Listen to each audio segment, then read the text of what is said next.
Good morning, Facebook followers. I'm Kathleen Ayers with the Licata Group, and I am here this morning with Kathy Major and John Needham.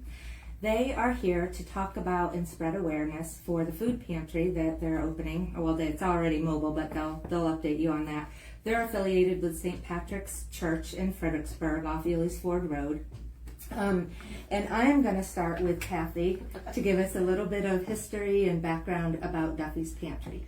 Well, I could say basically it started in around 2008, where we have a work camp with our diocese where they send the kids off to school. Our parish has run a soup kitchen, soup suppers for Lent, and the person in charge wanted somebody to go to Food Lion and get bread to use for it. So she'd pick up bread, and we found out she was picking up more than bread, which the lady in charge decided that she didn't know where it was going. So she asked me to start picking it up. So I'm like, okay. I had to find families who needed help, which luckily I was able to find several. How did you find them? Well, some of them were people that I had known. Some of them were people who came to our church and kind of asked around. We'd ask people who needed help. But it basically came down to our Mr. Duffy, Jim Duffy. He has been a pillar in our church.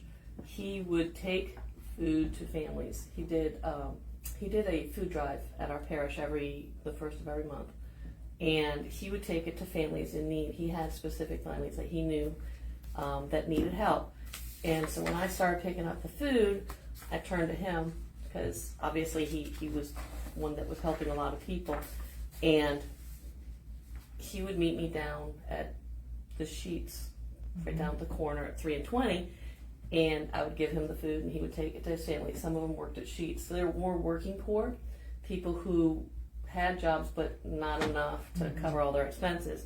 So he would take it and he'd give it to people, and then he finally said, "Why am I picking it up? I can go there and pick it up myself." So he started picking it up from Food Lion, and he would call me whenever he was out. But then with COVID hit, he could no longer do it. His family didn't want him to, so he then turned the whole thing back over to me. So none of this, I had no choice in any of this. It was kind of just pushed on me. So I started going, and it was only in the deli section that I was picking up. So that was just breads, desserts, and the deli section. And so I figured that's all I was going to do. It was going to be 2 days a week, no problem. Found some families that I had dealt with before when I had first started it, and then they would tell me about other people, and then I had people at parish, well, this person needs help, and this person needs help. Plus, since I was picking up produce, I don't know if you've ever heard of the Paul Steffen Home, which down in Unionville. They told me about a mobile pantry down in Orange, so I was picking up for there, and then several families, they would tell me some of the families up here and ask if I could pick up for down there. So those families ended up being integrated, and I would get them food that I picked up from Food Lion, and it would spread. And then it was around 2023 in April that the food bank, they had contacted me a month or two prior about, do I want to collect, do I want to be partnership with the food bank itself in Fredericksburg? And I'm, sure, why not? Didn't know what that entailed, but I found out that it entailed a lot of record keeping, weighing everything, and recording it, which thankfully I use my phone with an app. So in April, they inspected our parish kitchen, which has a freezer, a refrigerator, and dry goods area that we can use in an emergency. They inspected, and that freezer's kept, and then I found out on the end of April that I could now pick up meats and produce, and basically they said the whole store. So I was like, wow, that's pretty cool. And I was really excited to tell my families that, we're going to get real meats. It's not going to be just, ready to eat foods. It's going to be real meats. So they were really excited. They were excited even more, though, for the produce, which was, surprised me. That they really wanted the produce more than anything else. So that was pretty much where it goes, and that's where we're at right now. So this, I think you told me, is a 501c3. Yeah, it's well, it is, and We are a 501c3, the Ladies Auxiliary, Battlefield Ladies Auxiliary, because the parish did not want to have it because they have a school, and there's too many things going on to actually have it. People come there, so it turned into the Ladies Auxiliary, which is 501c3, and we have partnered with the Knights, and then I partnered with the St. Vincent de Paul Society to help because they have money. You know, You're the money man? they're the money help. Yeah. So that's why, and I told them we really want to have a place because we do go, finding people, and I know there's more people that need help, especially now with the way the economy is going. Great. And how did you get involved? Well, I've been sporadically a volunteer, Thanksgiving dinners and so forth, and food and whatnot. And Kathy and I got talking. I had been the Grand Knight over at Knights of Columbus, and we knew this was a major charity, what they were doing, and trying to help in that regard. I became the president of the St. Vincent de Paul Society's local unit, St. Faustina Conference. And the St. Faustina Conference is about 50 people, who are mostly, I would say, probably 80% of them are retired, who volunteer and do visits with people. And in fact, last year we basically had a budget around $264,000. So we get a lot of contributions.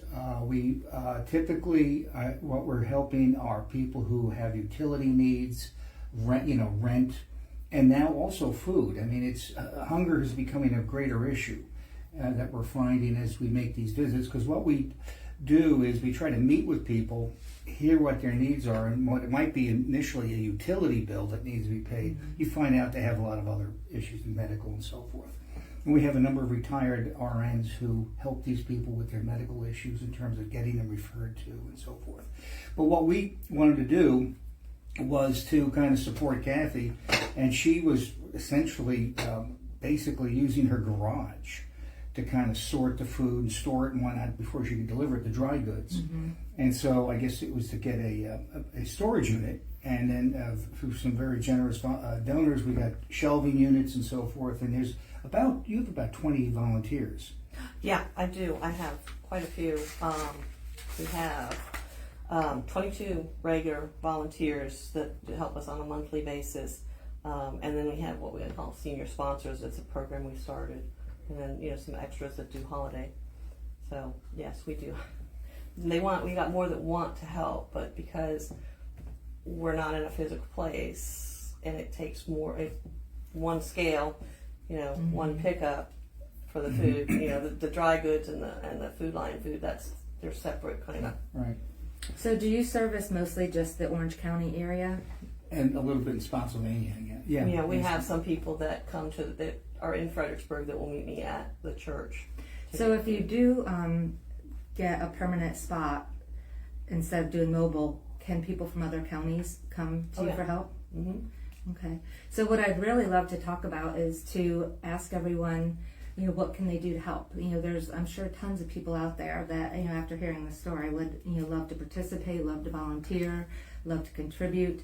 Maybe they have information about a location. It doesn't have to be a commercial location.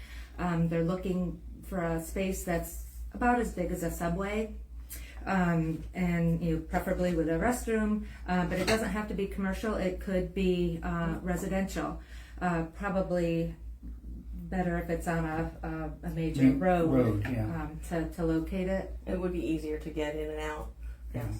Yeah. And plus, we don't want to encroach on there are a couple other neighbors, and you don't want to be in somebody's backyard. So, unfortunately, it would have to be more along the Route 3 corridor, because you go into a neighborhood and your neighbor, it wouldn't work that way. Plus, their associations wouldn't allow it. Okay. So it would have to be something that does not have an association. Okay, great. And tell me a little bit more. How would you measure your impact on the community? I know that I have been told by one of the ladies that I take food to. She gave me basically my impetus to keep going when I was kind of really getting driving around. It does get tiring, but she told me that because of just the deli food, not even the produce or the meats that I was bringing, that they were able to make it through COVID, because he had lost his job because everything was shut down for those 3 or 4 months, that they had no income coming in, and they are solely on Social Security, which was not enough. So they, to hear that kind of that they were able to make it just because of fried chicken or breads that I was bringing, that was really a big thing for me. So the food line involvement, that's a pretty big deal. Is it just this Locust Grove Food Line? It is, because it's just me taking up, because I have one scale, and I have the app that I record it with the food bank in Fredericksburg. So, and I can't keep the food that I get from Food Lion. So that has to go. The meats I'm able to take up to the church for emergency to put in the freezer. But for the produce and all, it goes that day, or I hold on to it for a farmer who gives it to his chickens, and he gives us eggs. Things have a way of coming around, don't they? Yes. So what would you need? Let's say you find the location. What are you going to need for it? Are you going to need another scale? Are you going to need freezers? We would need Shelving. freezers and refrigeration. Right. Yeah. One thing we're trying to do now is to incorporate as a separate entity, so it's not the tripartite group, but rather a one solid, and then begin to apply for grants and so forth to can help with the funding. But in fact, we're going to be meeting with an attorney today to go through the incorporation process, what we need to do in that. And I guess when you think about the need, a physical location is obviously the most important, and it's best if we be incorporated as a unit. And the donor, the thing that really sparked this was we have a very generous offer from a donor to help fund it. So whether it be a rental or land or whatever, but we're now just in this very initial stages, probably taking the mobile pantry to a more permanent place. And freezers, paying utility bills, things of that sort would be key, because I think what we're looking at in terms of a rent, let's say we've seen about it runs us around $3,000 a month. Okay. With everything in it, probably. So how can people contact you if they want to help people on Facebook that are watching this? If you want to be able to help Kathy and John and Duffy's Pantry, how can they reach you? They can text my cell phone. Probably would be the easiest, because I don't answer. I have a hard time answering phones and emails, so definitely would text. Okay. So would you prefer people contact us to reach you, or do you mind sharing your number? Preferably, probably with you. Okay. If they contact you, you're welcome to give my phone number. But that it's definitely text, not calling. Okay, that makes sense. If they want to do donations, we have through the St. Vincent de Paul, we have an online donation capability. And what they can do is just designate for Duffy's Pantry, and the address is svdpstfaustina.org/donate. You can go up to the website. But it's basically Faustina. Faustina is a woman who, there you go. Yeah, or if you could put it on your Facebook page, too, Yeah, would be really good. You can keep that, Okay. Or I can mail this to you. And everybody out there too, if you wouldn't mind sharing this information, the more we spread the word about this cause, the better. These are wonderful folks doing a wonderful thing for our community, and it's just really heartwarming. One thing about the conference at the St. Vincent de Paul Society, we are a 501c3. We have a platinum rating from GuideStar in terms of financial transparency. We're all volunteers. There's no one paid. And that if you donate, it's a tax deductible, and when we give it to someone where we make a donation, they don't have to pay a tax on it, because it's a charitable donation to them. So just to keep that in mind. And do you need more volunteers as well as contributions, or are you pretty... Volunteers, we're okay right now, but once we have a place, that's when we would need more volunteers. because like I said, it's just, I have one scale, and since I drive around, we have about 22 volunteers that help when we do our food drives to sort the food and the dry goods and putting them on shelves. But we will need help when we get a physical place, because then we can actually, they will actually be able to give us other stores, grocery stores, that we can pick up produce and So, stuff from. yeah, I'm glad you said that, because I was going to ask, the Food Lion over here, you said it's because of the location. If you were to grow, would the other Food Lions participate as well? There's the only other Food Lions, I believe, are down in towards King George, so they're quite a ways away. It would be more in this area and probably closer to the Fredericksburg, like the giant area. You know, it would not be to the other side of the road. Because the new Publix going to be opening on Plank Road. Yeah, so that might be a possibility once they're open. Yeah, that would be pretty much up to the food bank, because they know who, you know, they have assigned people, groups, and food pantries that would pick up from which locations. So, and unfortunately, I don't know that. Right. You know, you'll see a sign that, you know, so much was donated to the food bank or to the food pantries, so you'll know that they are picking up. But Do you have a Facebook page for it? Yeah. I think St. Vincent de Paul has one. No, we don't. We have a website, but no Facebook page. I have a Facebook page, but we probably need to set one up. Probably would be a good idea. Well, this little lady right here would be a great one to help you with that. That would She work. does all of our social media and knows how to do all that stuff. So, Put her to work. yeah. So, is there anything else that you would like to add before we go? I can't think of anything. Just This area is a food desert. yes. You know, that's an important point, is that it is a food desert as designated by the food bank. Yeah, because there are only currently, there used to be 4 food pantries in this general location, but one shut down. That was New Hope Church. They closed their food pantry. So there's only the Wilderness Church, which is on Route 3. There is Mount Zion Church, and then there's the Lions Wilderness Pantry down on Route 20. Gotcha. Okay, well, thank you, John and Kathy. Again, very, very heartwarming, the work that you're doing for the community. We really appreciate it, and we know everybody out there does. If you would like to contribute, you can either go to their website, like they said, or you can call us here at the Licata Group, and we'll put you in touch with Kathy.